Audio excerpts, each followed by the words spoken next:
Arkadaşlar merhaba. Bu videoda sizlere içerik üretmeye başlayan veya başlamayı düşünenler için harika bir mikrofon önerim var. İşte karşınızda DJI Mic Mini. YouTube, Instagram, TikTok veyahut da ve benzeri birçok farklı platforma içerik üretmeyi düşünüyorsun. Tabii ki de biliyorsunuz ki birkaç farklı altın kural var. Görüntü kalitesi, ses kalitesi ve içerik kalitesi. Bence videolardaki 3 önemli ana başlık bu. Ses kalitesi konusunda ise gerçekten sesiniz kötüyse istediğiniz kadar görüntünüz kaliteli olsun. İçeriğiniz kaliteli olsun. Maalesef ki izleyen kişi ses kalitesinin bozukluğuna dayanamayıp videodan ayrılıyor. Bu yüzden sizlere arkadaşlar çok kullanışlı bir mikrofon tanıtacağım. DJI Mic Mini'nin hem çoklu kullanım senaryolarındaki başarısı hem de yüksek ses performansı sayesinde içeriklerinizde veyahut da tarzınız ne olursa olsun her türlü koşulda kullanabileceğiniz bir mikrofon.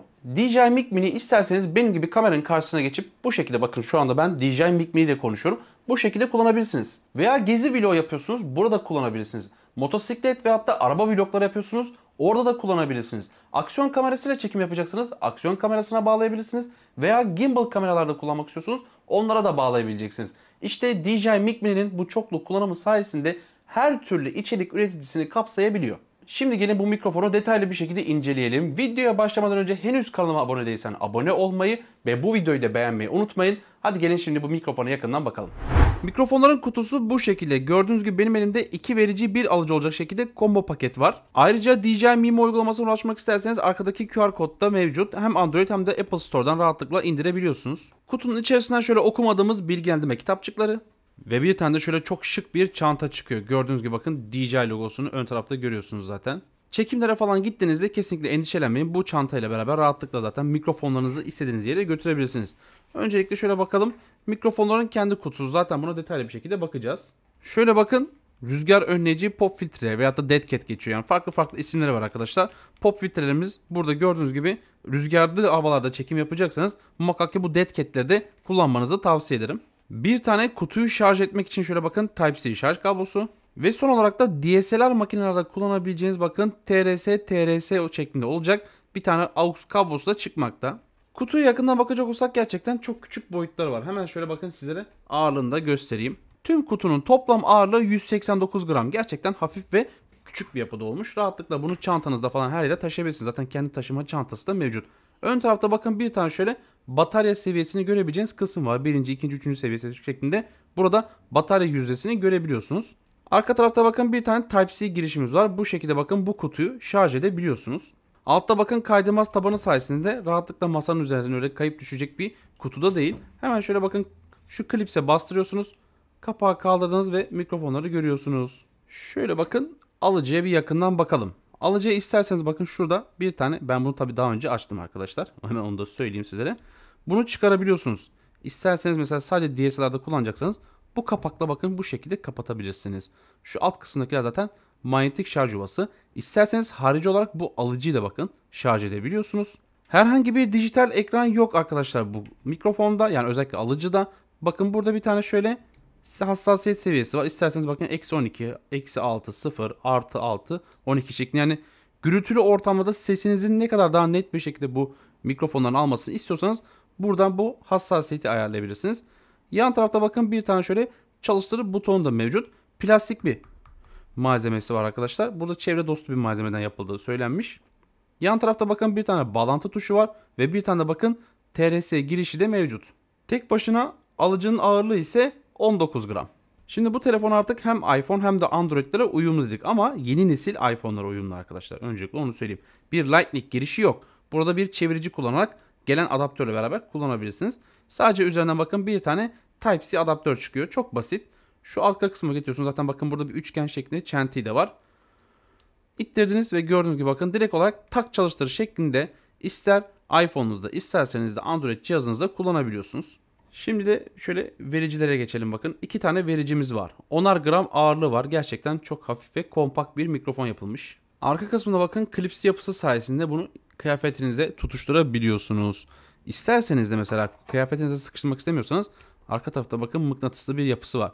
Bunu kıyafetinizin arkasına aynı şekilde tutuşturduğunuzda sıkıştırarak bakın istediğiniz şekilde bu yapışabiliyor. Özellikle de mesela size ufak bir tüyo da vereyim. Motosikletinizle beraber bir vlog çekeceksiniz. Bu mikrofonları kullanmak istiyorsanız bu parçayı kaskınızın içerisine sabit bir şekilde yapıştırırsanız direkt olarak mikrofon buraya tutturabilirsiniz ve bu şekilde bakın basit bir montajda kaskınıza yapabilirsiniz. Mikrofonlara yakından bakacak olursak bir tane zaten kendi çalıştırma butonu var. Aynı şekilde bakın bağlantı butonu var. Hem aktif gürültü engelleme moduna geçiyor hem isterseniz Bluetooth moduna da geçebiliyor. Bu cihazı isterseniz alıcısıyla beraber kullanabiliyorsunuz. İsterseniz de harici olarak Bluetooth'la beraber bağlayabiliyorsunuz. Kendi üzerinde bir ses kaydı özelliği yok. Herhangi bir SD kart girişi veya kendi yani Mic 2'lerde olduğu gibi dahili bir depolama hafızası yok maalesef. Şimdi de bakın DJI Mic Mini'yi Bluetooth ile bağladım. Herhangi bir alıcı yok. Direkt olarak bakın mikrofonun kendi Bluetooth özelliği telefonuma bağladım. Telefonum şu anda iPhone 15.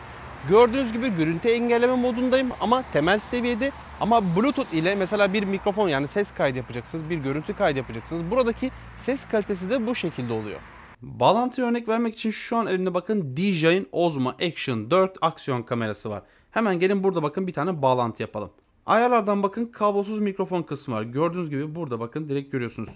Bu yandaki mikrofonumuza 2 defa bastığımızda bakın direkt olarak Bluetooth moduna geçiş yapıyor. Ve gördüğünüz gibi bakın bağlantı tamam. Şu anda bakın sesimi görüyorsunuz artık Osmo Action'a bağlandı. Direkt olarak bakın 2 defa sadece şu yandaki butona bastığınızda otomatik olarak şu anda cihaz daha önce bağlandığı için direkt bağlantısını yapıyor. İsterseniz bir tanesini, isterseniz 2 mikrofonunuza bakın bağlayabiliyorsunuz. Aynı şekilde bakın buradan bağlantısı mesela iptal ettik. Bağlantıyı mesela buradan kesiyoruz. Tekrar 2 defa bastığımızda ise bakın normal kendi alıcısını ya vericisini aradığı zaman geliyor. Bakın şu anda alıcısına bağlandı. Otomatik olarak bakın bu şekilde de bu mikrofonları kullanabiliyorsunuz. Evet, şimdi de bakın Osmo Action 4 aksiyon kameramı DJI Mic Mini'ye bağladım. Şu anda bakın gördüğünüz gibi yol kenarındayım. DJI Mic Mini ile beraber bakın bir Osmo Action 4 veya Osmo Action 5 Pro ile de çekim yapabiliyorsunuz. Hatta Osmo Pocket 3'ü de bu mikrofonlar destekliyor. Zaten bunlardan size bahsetmiştim. Gördüğünüz gibi bu şekilde bakın aksiyon kameranızla da mesela benim motosikletim var. Bunu bir mikrofonumu kaskımın içine koyup o şekilde mesela kayıtlar yapabilirim, vloglar çekebilirim. Hatta bir mikrofonumu kaskımın içine koyarım, birinde mesela egzozunu oraya koyarım, güzel bir efekt yapabilirim. Bu şekilde bakın Mic Mini ile çokluk kullanım opsiyonunuz da var.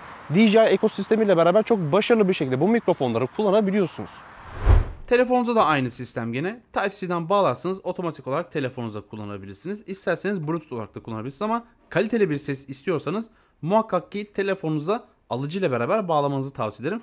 Bluetooth'ta maalesef ki biraz olsun ses performans kaybı yaşayabiliyorsunuz. Ama Osmo Pocket veyahut da Osmo Action'larda herhangi böyle bir problem yok. Direkt olarak zaten kendi eşleşme moduyla beraber bağlanıyor ve güzel de bir ses kalitesi alabiliyorsunuz. Şimdi mikrofonlarımız hem mono hem de stereo olarak kayıt yapabiliyor. İsterseniz mono modunda mesela 2 farklı mikrofonu takarak burada kayıt alabiliyorsunuz. İsterseniz de stereo modunda zaten çift kanal burada kayıtları yapabiliyor. Bu mikrofonların en güzel yanlarından biri ise uzun bir batarya ömrü var. Kutusuyla beraber neredeyse 48 saat boyunca rahatlıkla bu mikrofonları kullanabiliyorsunuz. Kendi bataryaları yaklaşık olarak sizlere 10 ile 11 saat bir kullanım sunabiliyor. Ama kutusuyla beraber desteklediğinizde bu 48 saate kadar ulaşabiliyor. Ayrıca bu mikrofonlarda bir hızlı şarj desteği de var. 5 dakikalık bir şarj ile yaklaşık olarak sizlere 1 ila 1,5 saatte kullanım süresi burada yaratabiliyor. Mikrofonlar otomatik olarak uyku modunu aldığı için kendinde direkt olarak bir batarya verimliliği de sağlayabiliyor. Bakın taktığımız anda direkt DJI Mimo uygulaması zaten gördü. Burada ayarlara gidin kısmından evet gördüğünüz gibi bakın burada görüntü engelleme modlarını 2 farklı seviyede seçebiliyorsunuz. İsterseniz bakın temel ayarı var. 2 seviye olarak görüyor burada. Güçlü bir aktif gürültü engelleme isteyebilirsiniz veya temel bir aktif gürültü engelleme yapabilirsiniz. Şu anda bakın burada şarj seviyelerini de görebiliyoruz. İsterseniz mono, isterseniz de stereo şeklinde bakın kayıt da burada alabiliyoruz. Ayrıca bakın burada farklı ayarlarımız da var. Bunları da uygulama üzerinden rahatlıkla yapabiliyorsunuz. Biliyorsunuz ki bu mikrofonun en büyük özelliklerinden biri ise mesafe. 400 metreye kadar mesafe destekliyor. Şu anda tek başıma olduğum için tabii ki de o kadar uzaklaşamayacağım ama sizlere ufaktan da şöyle bir mesafe testi yapmak istiyorum. Bakalım burada mikrofonun performansını görelim. Şöyle yavaş yavaş uzaklaşıyorum bakın gördüğünüz gibi. Yaklaşık olarak neredeyse 25 metre falan geçtim.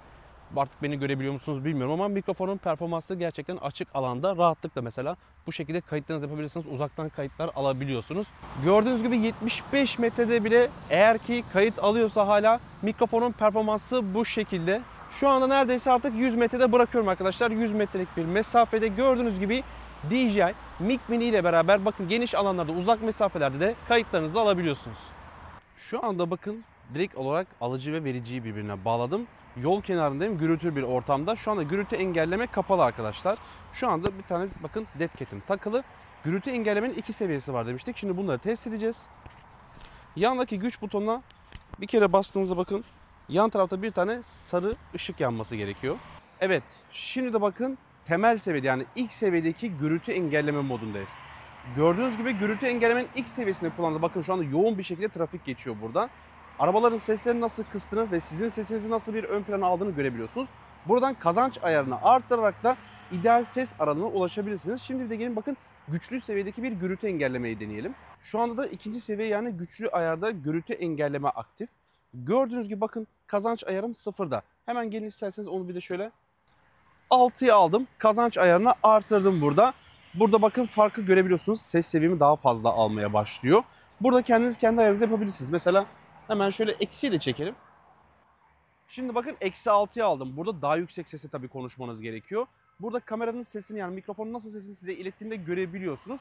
İdeal aralığı kendiniz ayarlayabilirsiniz. Evet arkadaşlar, DJI Mic Mini ile sizlere kullanabileceğiniz her ortamda testlerini yapmaya çalıştım. Eğer siz de böyle bir video içeriği üreticisi olmak istiyorsanız ve güzel bir ses kalitesini istiyorsanız, ayrıca da çoklu kullanımda birçok farklı senaryoda kullanabileceğiniz bir mikrofon arıyorsanız DJI Mic Mini bence tam ideal bir mikrofon seti olmuş. Eğer bu mikrofonu satın almak isterseniz de aşağı açıklamalar kısmına linki bırakıyorum. Buradan güvenli bir şekilde satın alabilirsiniz. Bana destek olmak için de videomu beğenip kanalıma abone olmayı unutmayın. Kendinize iyi bakın. Görüşmek üzere.